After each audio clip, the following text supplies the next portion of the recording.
पण रुपेशने नियतीवर मात केली आहे. मी मागे एकदा रुपेशच्या प्रकाशन समारंभात बोललो होतो की रुपेश आम्हाला कुसुमा गजांचा कोलंबस वाटतो. हजार जीवा तुझ्या गरजू दे, प्रतिध्वनीने त्या सागरा डळमळू दे, तारे विराट वादळ हेल काऊ दे, पर्वत पाण्याचे दळू दे दिशानो कोण सारे. आणि शेवटचं कडवं फार महत्वाचं आहे. तो कोलंबस सागराला म्हणतो, अनंत आमची देयासक्ती, अनंत नाशा, किनारा तुला पामडाला. हे समुद्र तुला तर किनारा आहे, पण आमच्या याला काही लिमिटेशन्स नाहीये. आम्ही वाटेल तिथे जाऊ शकतो. असा आमचा रुपेश या ठिकाणी बसलेला आहे. तर रुपेशला माझा पहिला प्रश्न आहे की या सगळ्या अडचणीतून जाताना कवितेचं फुलपाखरू तुझ्या आयुष्याच्या फांदीवर बसलंय, तर तू ते कसं जोपासलंस? मी जेव्हा 11वीला होतो तेव्हा माझ्या डोळ्याचं ऑपरेशन झालं आणि मला मोटिवेट होते. आणि मला असं वाटायचं, मी खूप वेळा विचार करायचो चांगला चांगला, तेव्हा मी असं करायचं की काहीतरी मी लिहीन वगैरे. पण माझ्या मोटिवेशनमुळे मला काही लिहिता येत नव्हतं. आणि मी कर्मेल कॉलेजमध्ये गेलो. माझं ऑपरेशन झालं आणि ठाण्यामध्ये कर्मेल कॉलेज आहे, त्या कॉलेजमध्ये गेल्यानंतर मला एक मित्र भेटला, सुरेश माने नावाचा. आपल्यामध्ये पण सगळे मित्र असतात, पण आपण मित्राकडून काही शिकत नाही. पण मित्राकडून मी शिकलो, कारण खरं तर तो इतकं बोलायचा चांगला, एका स्पर्धेमध्ये वगैरे भाग घ्यायचा किंवा त्याचं लिखाण जे होतं ते आम्हाला गणपतून सोडायचा तो, की त्याच्या शब्दांमध्ये एवढी ताकद होती की आम्हाला आनंद असलो किंवा इतरही असलो ते व्हायचे, एवढं तो लिहायचा. आणि मी विचार केला की तो जर लिहू शकतो तर मी का लिहू शकत नाही, आणि मी जर चांगलं लिहू शकेल असं मला वाटलं. आणि एक इच्छा असते ना, चांगली इच्छा, म्हणजे चुकीच्या इच्छा पण असतात माणसाच्या मनात, की एखाद्याचं भलं होण्यापेक्षा त्याचं कसं पुरं व्हावं याच्याकडेच जास्त लक्ष असतं.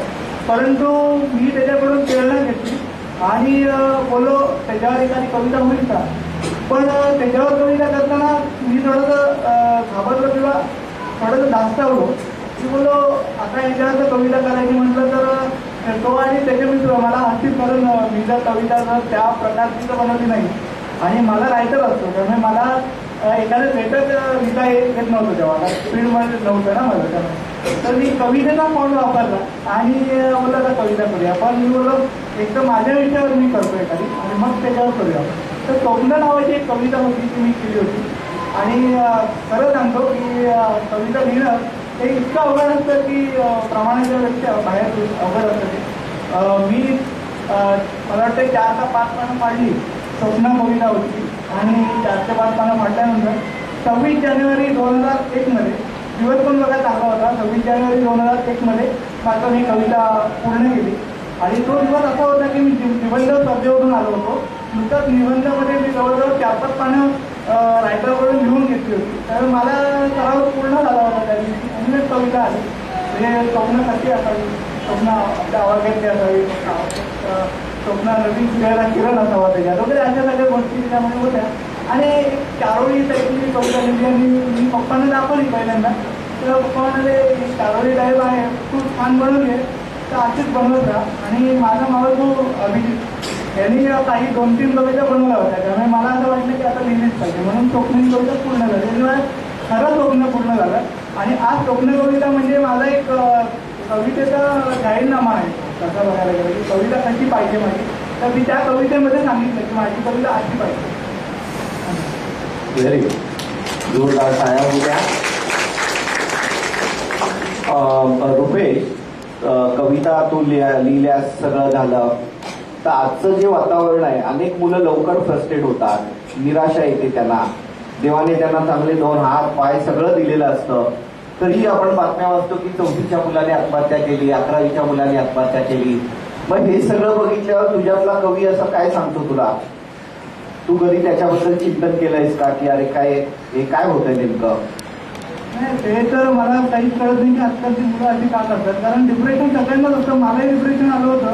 त्याच्यामध्ये डोळ्याचं ऑपरेशन आलं होतं, तेव्हाही मला एक हे आलं होतं. तर मी यांच्या समोर, लोकांच्या समोर कसं जाणार की मला दिसतंय सगळं, पण मला आता लिखाण वाचन वगैरे करता येत नाही, म्हणजे 11वी नंतर येणार नाही मला त्या ऑपरेशन झाल्यानंतर, असं मला वाटलेलं. आणि मलाही वाटलं की अरे मला काय करता येणार नाही. पण मी बोललो की ज्ञानाला भाषेचा अर्थ नसतो. ज्ञान हे असं असतं की आपण कुठल्याही भाषेत ज्ञान देऊ शकतो किंवा घेऊ शकतो, त्याचा काही असा प्रॉब्लेम नाही. आणि मुलांनी पण असं करावं की काय आपल्याला कशामुळे त्रास होतो तो भागाचा विचार केला पाहिजे आणि मग आपण त्याच्यावर काय सोल्युशन काढू शकतो याचा विचार केला पाहिजे. प्रत्येक वेळेला आपण निराशा बघून काय उपयोगाचं नाही. एक माझा विचार इथे मी सांगतो. मी लहान असताना मी जेव्हा अपंग आहे असं मला कळलं, खरोखर मला जेव्हा कळलं तेव्हा मी असा विचार केला की एक गोष्ट बघा की 4 पायाचे प्राणी जे असतात, कुत्रा असतं ते मांजर असतं. ते मांजर किंवा कुत्रा याला मांजराला जर वरून खाली टाकला तरी तो पडत नाही, किंवा कुत्रा किती अडथळा असला तरी तो अडथळ्याच्या स्पर्धेतून जातो. पण माणसाला अडथळा असला थोडा, 2 पायाचा माणूस हा तरी पण अडथळतो, पडतो, एक गोष्ट होते. मग तो जर त्या 4 पायाच्या प्राण्यापेक्षा थोडासा अपंग आहे, मग मी थोडासा 40 किंवा 50% असलं तर काय झालं त्याच्यात, असं म्हणजे मी विचार केला. आणि खरं ते निराशाजनक विचार सोडूनच दिले पाहिजेत. आपण जसं म्हटलं सरांनी की पत्रकार मंडळी जे सकारात्मक काही दिसतात, परंतु सरांना मी असं सांगतो की मी 100 लेखक आहे आणि मी पण पत्रकार आहे, पण मी चांगल्या गोष्टी पण लिहितो, वाईट अशा गोष्टी पण लिहितो, पण ते चांगलं काय आहे त्याच्यामध्ये ते मी शोधण्याचा प्रयत्न करतो. मला रुपेशजी सांगितलं की ज्ञानज्योती तेवत्या ठेवा जिथे अज्ञान आहे, उजळू द्या अंधारलेली वाट ही वैरीण आहे. खरं म्हणजे रुपेशकडून आपल्याला खूप काही मी पाहिलंय अनेकदा की अनेक कार्यक्रमांना त्याचे बाबा त्याला उचलून घेऊन जातात. त्याच्या बाबांसाठी एकदा इथे जोरदार टाळ्या होऊ द्या. कसे आदर्श वडील असतात, मी अनेक ठिकाणी त्याला साहित्य संमेलनात वगैरे बघितलेलं आहे.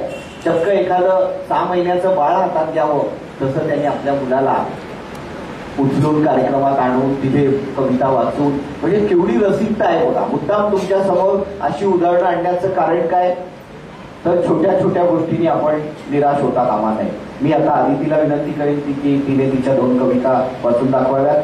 त्यानंतर रुपेश 2 कविता वाचून दाखवेल. Good afternoon.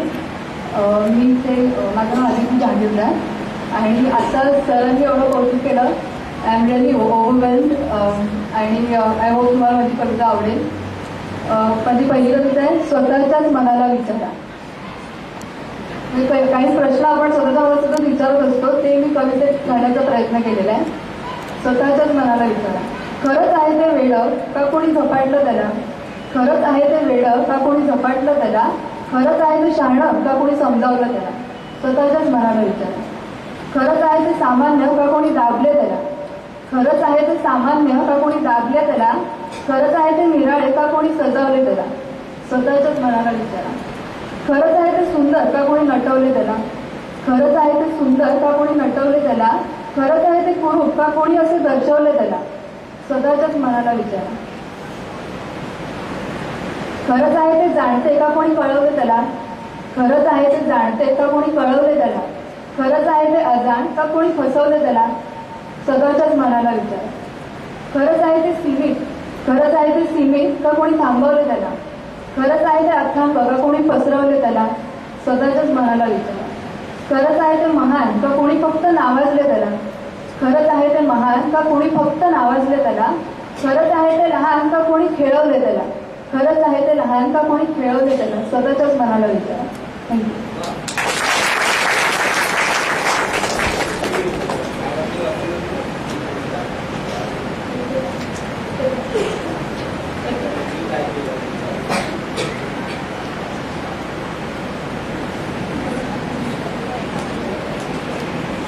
दुसऱ्याचं नाव आहे कविता म्हणजे तरी काय.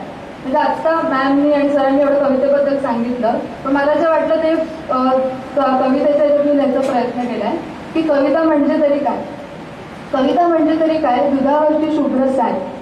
कविता म्हणजे तरी काय, दुधावरची शुभ्र साय.